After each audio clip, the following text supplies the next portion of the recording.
Ya, jadi The Grip sendiri menyikapi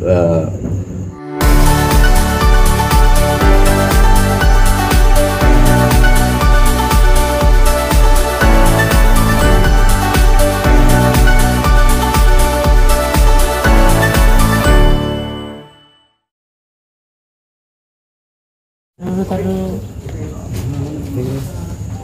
Nah, Oke, Pak Sekjen. Kemarin kan memberikan instruksi ya, ada video memberikan instruksi kepada seluruh DPD dan DPC Grip Jaya se-Indonesia.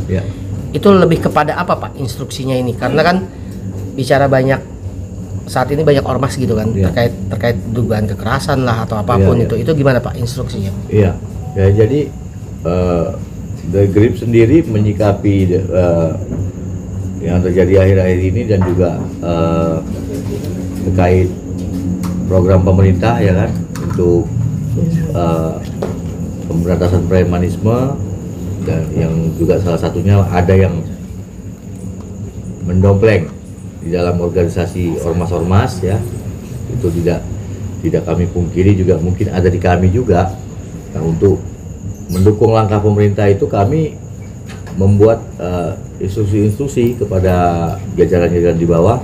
Alhamdulillah hari ini nih kami baru selesai rapat tadi di dalam pengurus DPP rapat, memutuskan menginstruksikan kepada seluruh jajaran ketua di seluruh wilayah dan sampai ke tingkat ranting itu untuk mendata ulang anggotanya, memastikan anggotanya itu siapa saja dan harus mengenalinya dengan baik, mengetahui di mana rumahnya, apa latar belakangnya, itu perintahnya.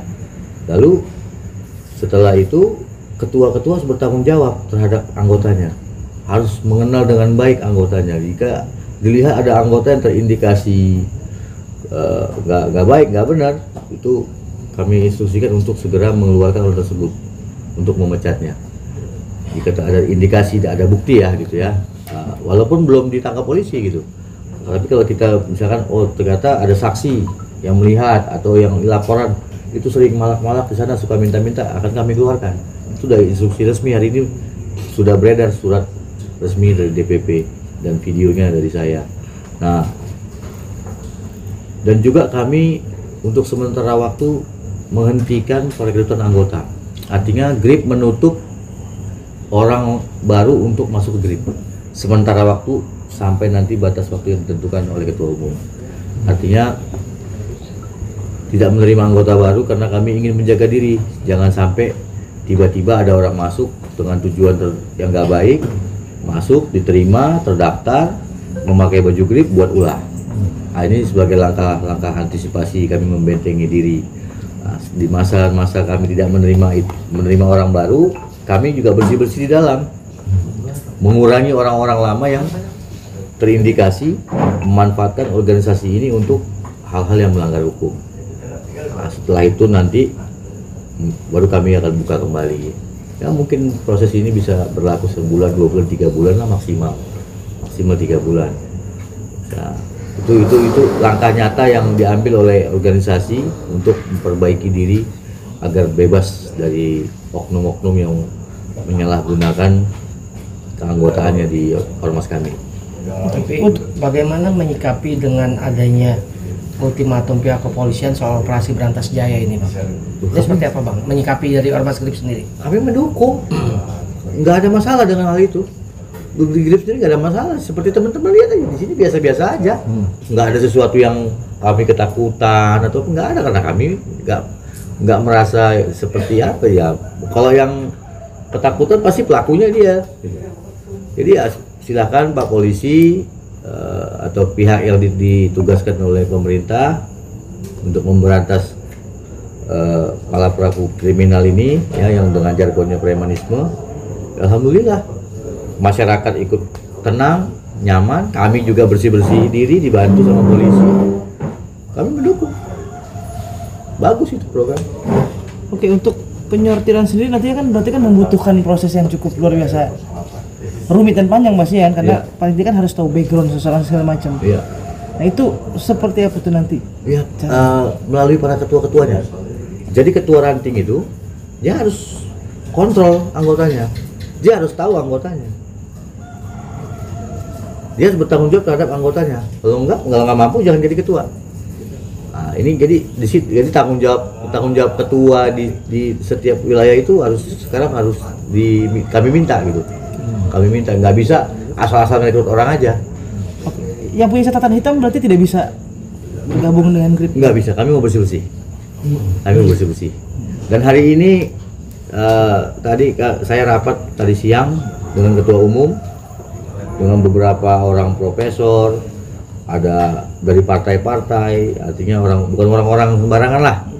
Mungkin teman-teman juga sebagian dari mereka teman-teman kenal. Alhamdulillah sudah sepakat bergabung di DPP, menjadi pengurus di DPP, para intelektual, para akademisi, ada guru besar juga, nanti akan jadi dewan pakar, ada dari berbagai partai, dokter-dokter, nah itu nanti yang akan jadi pengurus di DPP ini. Nah, momentum ini kami jadikan percepatan bagi kami untuk segera memperlihatkan diri, memperbaiki diri kepada masyarakat bahwasanya kami itu bukan organisasi premanisme. Masuk ke FAUKA gak? Boleh. Oke. Law action. Cang, FAUKA Cang. Bang, terkait pernyataan Pak Fauka yang mengetahui bahwa Ketum sebagai pelaku sejarah, itu seperti apa Pak mengucapkan? Ya, kalau itu kan lebih kepada pribadinya Pak Fauka dengan ketua umum itu memang ada hubungan yang sangat erat ya, sangat erat. Mereka berdua adalah sama-sama orang yang memiliki sejarah dengan Pak Prabowo bersama-sama, ya itu memang hubungan yang bagus, baik, sehat. Memang mereka itu terlibat dalam sejarahnya Pak Prabowo, banyak itu bukti-buktinya, dokumentasinya. Tapi kan masih tapi kan masih banyak orang yang tidak tahu sejarah itu atau bahkan menutup mata lah ya. Iya. Sebagai sekjen GRIP juga untuk bagaimana mensosialisasikan atau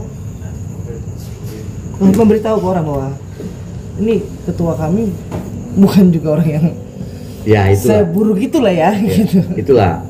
Jadi kan ini kan juga terjadi kan tiba-tiba di luar dugaan kami yang tadinya ini 2 minggu 3 minggu ini kenceng ya kan. Sebelumnya nggak ada apa-apa dengan ketua umum kami Pak Hercules. Ya kan tiba-tiba